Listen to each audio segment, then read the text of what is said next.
Good morning, everybody. It is March already. It is Friday, March 1st, 2024. My name is Matt, and this morning I got a couple listener questions in there. So we're going to do some listener questions this morning and some Asia focus, and then we'll see what the prices are. I haven't even checked this morning. Surprise, surprise, right? I kind of like the anticipation. You ever wake up in the morning and go, ooh, what's happening? And I don't even know yet. So we'll get into that in a little bit. Here's an email from James Holden, best name of any listener. If you know, you know. James said, hello, Matt. I just thought I'd run this question by you and get your take. While I see many pros to a spot Bitcoin ETF, I think possible downside is that it opens up cryptocurrency to traditional trading houses and by extension, traditional traders that tend to follow market tendencies. Companies like Grayscale, iShares, and Vesco could treat Bitcoin like another market investment, where when at times are good, like today, with traditional markets, the Dow, Nasdaq, S&P, are at near highs, money flows into ETFs. However, when the market heads south, which always will occur, they could pull money out of ETFs and drag Bitcoin down with it. Do you think Bitcoin will continue to follow the current trend and follow the markets? Or do you believe that the ETFs could allow Bitcoin to realize one of its reasons it was created in the first place and be a place for people to seek out, like gold, when times get tough, as a place that runs inversely to the traditional markets? I tend to believe the former, but wondered if you hold a contrary view. I'm not seeking financial advice, just an educated opinion. Thank you, James, for writing in, and thank you for saying my opinion is educated. First things first, is you see that the Bitcoin circadian rhythm has already changed. It is now on a traditional cycle. We are waking up to the 9:30 cycle. We want 9:30 to hit. We want to see the price of Bitcoin go where it's going to go, and then we go to sleep. And it's changed from the 24-hour cycle. That's where we're seeing the volatility, because these Bitcoin ETFs are moving and trading and investing a lot into the markets, into the Bitcoin market right now. And so Bitcoin, just like it did before the ETFs, but now even more that it is going to be part of the ETFs, is going to follow traditional finance. I mean, when COVID hit, Bitcoin went down just like everything else. And when we have pullbacks in the market, Bitcoin goes down just like everything else. Sometimes there's inverse relationships, but really, honestly, for the most part, it follows the traditional markets. But also you mentioned gold. Gold is a store of value, and people do have money in gold. And yes, the price of gold does also fluctuate with the markets.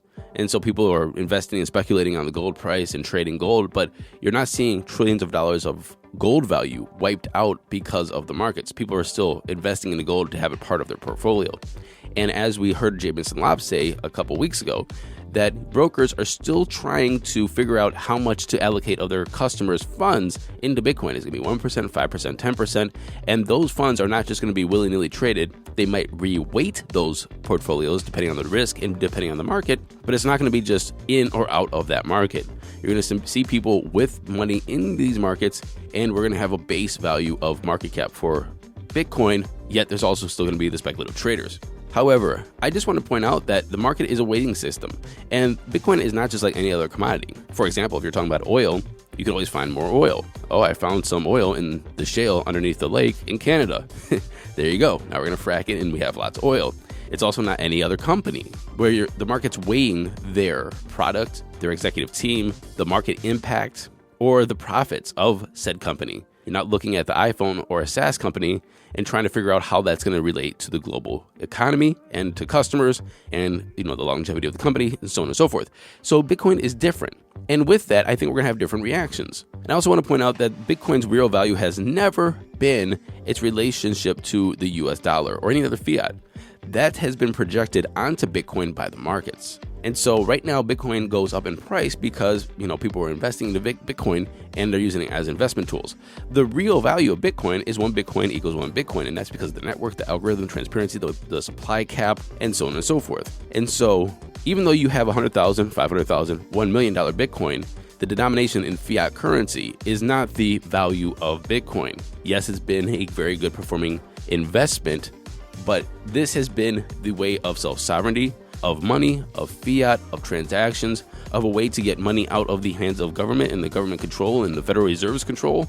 And so at the end of the day, if everything falls apart, which I think Bitcoin is trying to be a hedge or always been a plan or an experiment or an idea or a concept of a hedge of what happens after fiat or an alternative to fiat, 1 Bitcoin equals 1 Bitcoin. And so projecting anything else than that onto it is in fact artificial, even though that artificial projection could last for decades, maybe even centuries. That projection of its fiat value is still artificial. I hope that is an educated opinion. Thanks, James. I have another question from Cameron, and Cameron says, I hope this email finds you well. I've listened to your podcast for quite some time, and I want to express my appreciation for your content. Your show has become part of my morning routine. Thank you very much. He said he's been reflecting on how narratives play a critical role in shaping crypto markets. It's fascinating to watch how different themes gain prominence. And so basically what he's asking is what future narratives will gain traction and what we will potentially see. And my personal interest has shifted towards the quantum computing realm. I'm curious about your opinion on whether quantum computing is poised to become a significant narrative in the upcoming market cycles. And it's funny because I tweeted about this yesterday. I said in my tweet yesterday, before I even saw this email, because I saw an article about Apple adding PQ3 quantum resistant encryption to iMessage. And so my tweet yesterday was that this is going to be the last cycle that we see Bitcoin using SHA-256 hashing algorithm. That's going to change or incorporate a quantum resistant algorithm from this point forward. And I think Apple is showing us that this is going to be the trend. Because just ask the question, why is Apple doing this now? They're seeing something that we're not. Either they have a quantum computer and they're running tests of trying to break their current algorithms or other people's current algorithms. They are a tech company. So obviously they're getting a lot of attacks either from foreign countries, from people in their garage tinkering of trying to crack their iOS, their iMessage, their iCloud, and so on and so forth. Obviously their Apple Wallet. They're seeing all these attacks and saying that, hey, people are coming very close to being able to either brute force it or whatever, and they're using quantum for this. And so they're going to try to change it to a quantum resistant hashing algorithm. So I feel that this is going to be the trend. If you see one company, especially Apple, who's probably getting attacked all the time, probably hundreds of thousands times a day, you should really ask yourself, what is happening in quantum? I mean, look what's happening with AI.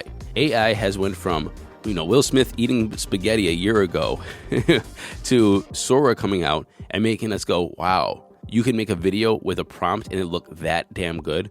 And as MKBHD said on his video about Sora, right now, a prompt on Sora to make a video is absolutely good enough for B-roll. Most people wouldn't even notice. Yes, it's not perfect, but in 1 year, it has jumped exponentially. What is happening in quantum computing? Yes, a couple years ago, we said, oh yeah, it has to get to so many qubits before it is even capable of considering breaking SHA-256. But that doesn't mean that couldn't happen overnight. And there's a massive jump. So in my opinion, Bitcoin and its use of hashing algorithm 256 is on a short leash. I think that it's going to change to something that's quantum resistant. It's going to do it in the next couple of years. And I think that we're going to see a huge shift in governments, in iMessages, and a lot of different products that we use to be safer because of quantum attacks. That's my opinion. Thank you for writing in, Cameron.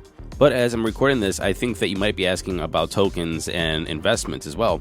I also think that's going to happen. Remember, it was ICOs before, and then we have DeFi, we have meme coins, we have JPEGs. All of these different things become the new trend, and dog coins, whatever, right? Pepe's.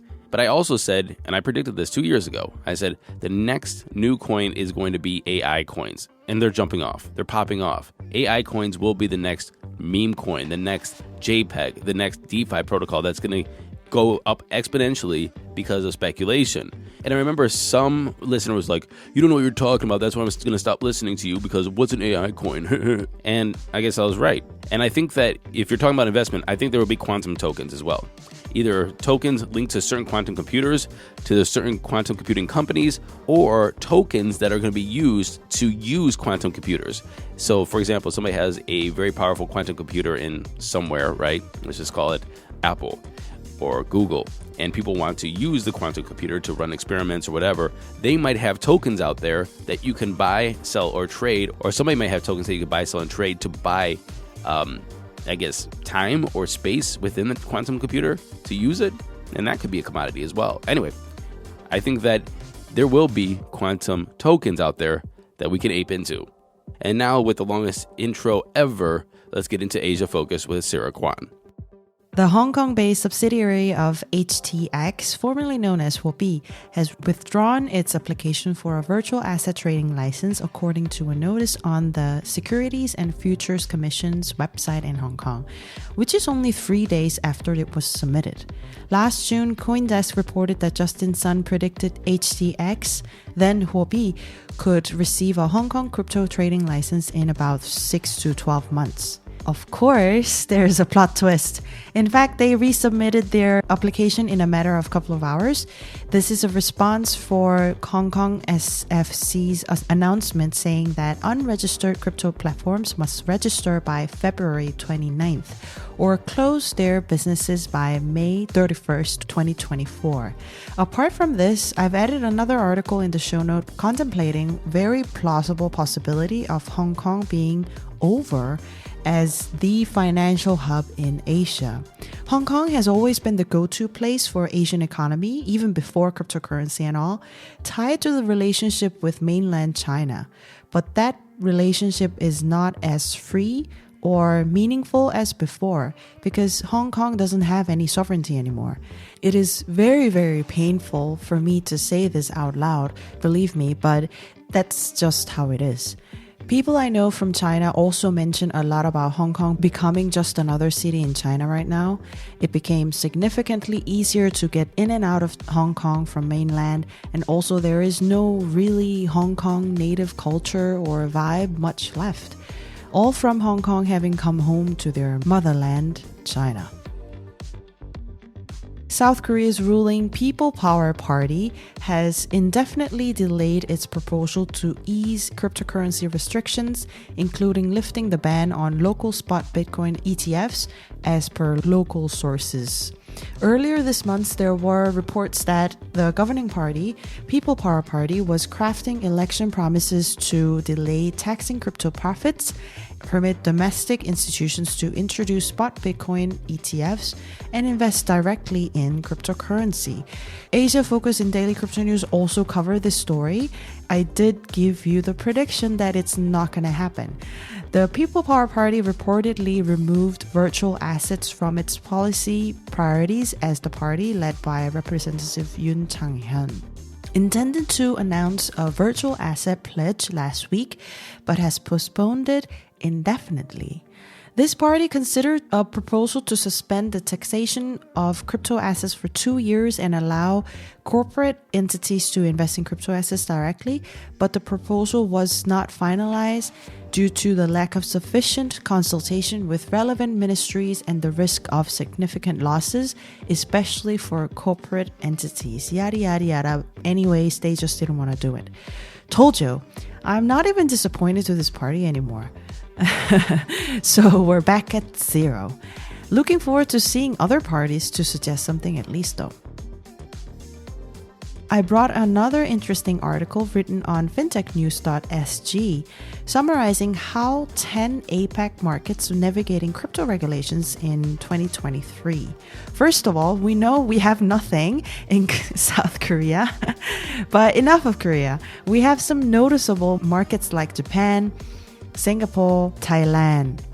For example, Japan, they have travel rules, stablecoin regulations, crypto tax reform in place.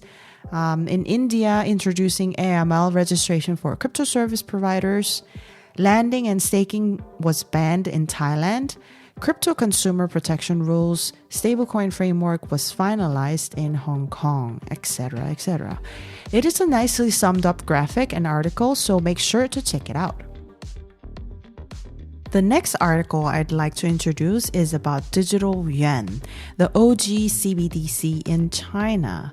The article delves into the basics and in-depth analysis around Chinese central bank digital currency, aka digital yuan, aka ECNY, in multiple angles.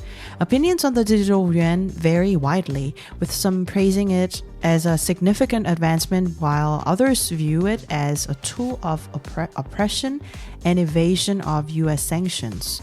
And some might say it's a propaganda currency. Its potential impact remains uncertain for sure, and that's why we're trying to tail this trend.